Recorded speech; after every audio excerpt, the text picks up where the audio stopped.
Hey folks, here at osmvtextras.com. You're watching our retro review part 1 of the Nokia Xpressmusic 5800 smartphone running on Symbian OS that was actually released in 2008.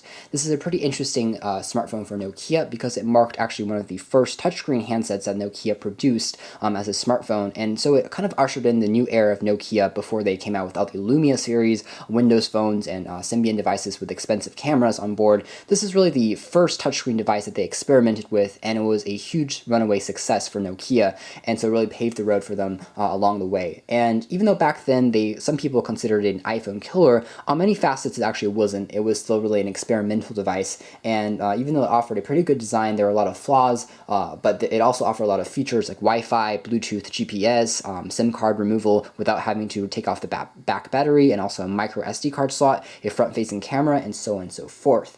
Of course, being a Symbian device, the phone didn't have a super advanced processor because it didn't really need one, and it really just ran on a basic around 600 megahertz processor, which wasn't so fast at the time, but it did the job for web browsing and basic functionality.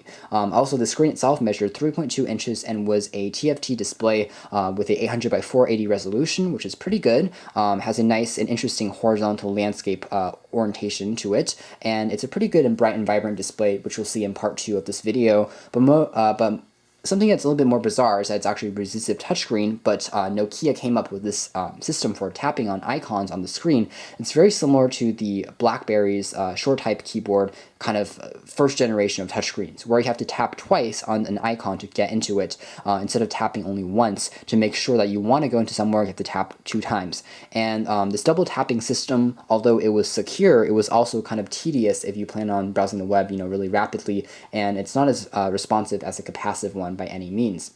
The device offered a 229 pixel per inch density and also offered handwriting recognition, as well as an accelerometer for QWERTY keyboard usage. Of course, there was a 3.5mm headphone jack for listening to music, and also stereo Bluetooth support, being an Xpressmusic phone as a music-oriented device firsthand. Of course, you also had access to the OV music stores and also the OV map and navigational services, and also the marketplace for downloading more applications. Unfortunately, the store never really ran off in terms of applications, but it is slowly building up, as we can see on Symbian, even though those phones are really dwindling and Nokia is really transferring to the Windows platform instead of Symbian these days.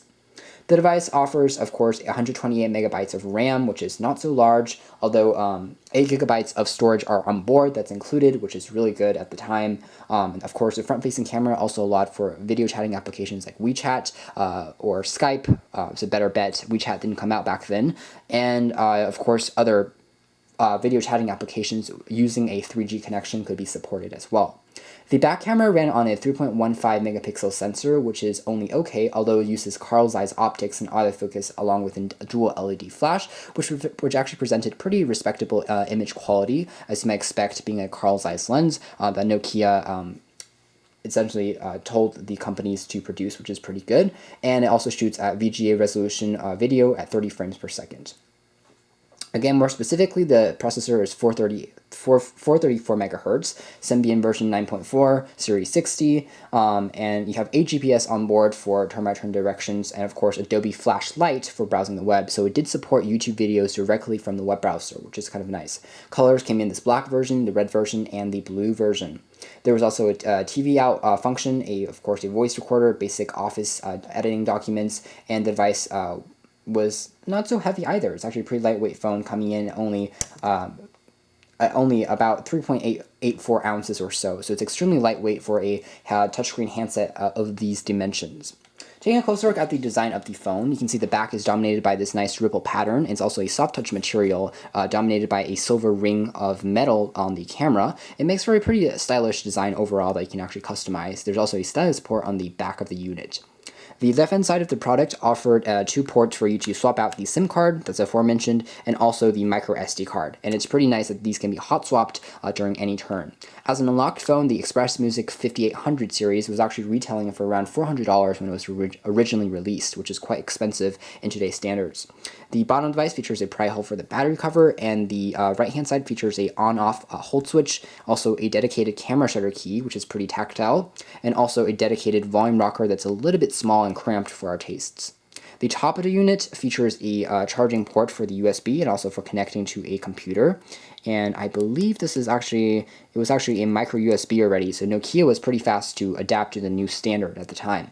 There's also the aforementioned 3.5mm jack and also a power on and off switch. It's a little bit recessed. Behind the battery cover, we can find access to the removable SIM card, which is actually on the side here, you can see as well. You don't remove the back cover to access that. Basically just takes a battery, and that is about it. The dimensions, as you can see on the sides, are actually quite thick for a phone that's only offering a touchscreen, which is one of the major complaints at the time, but still the phone is still relatively slim due to the dimensions of the long, elongated screen overall. The front of the unit offered 3 physical buttons, and dubbing as the back and the call keys, and also the OK dubbing as the menu button as well. And of course, you have access to the touchscreen, which is actually below this plastic ring, which is kind of interesting as well, behind the actual microphone on the bottom of the unit. The top of the device just features the Nokia logo, the speaker grill, the Xpressmusic logo, the aforementioned front-facing camera, and an interesting Xpressmusic button. By pressing on these buttons, yes, this is actually a touch-sensitive key, it actually brought down a drop-down menu drawer for you to swap into your applications like your music player, your GPS client, and also your web browser. It also worked pretty well, and it was a nice unique feature for the device at the time. And again, you have the silver ring along the sides, which adds a little bit more style to the unit as well. Silver and black offers a pretty nice and classy design. As far as the device having battery life at the time was quite short, unfortunately, with battery with the Wi-Fi and 3G capabilities of the handset, although call quality was decent, and it was overall a pretty nicely performing device even at the time and even today's standards. So of course in part 2 we're going to take a close look at the UI. This has been a very quick video first look, part 1 of the hardware retro review of the Motorola Xpressmusic 5800 smartphone.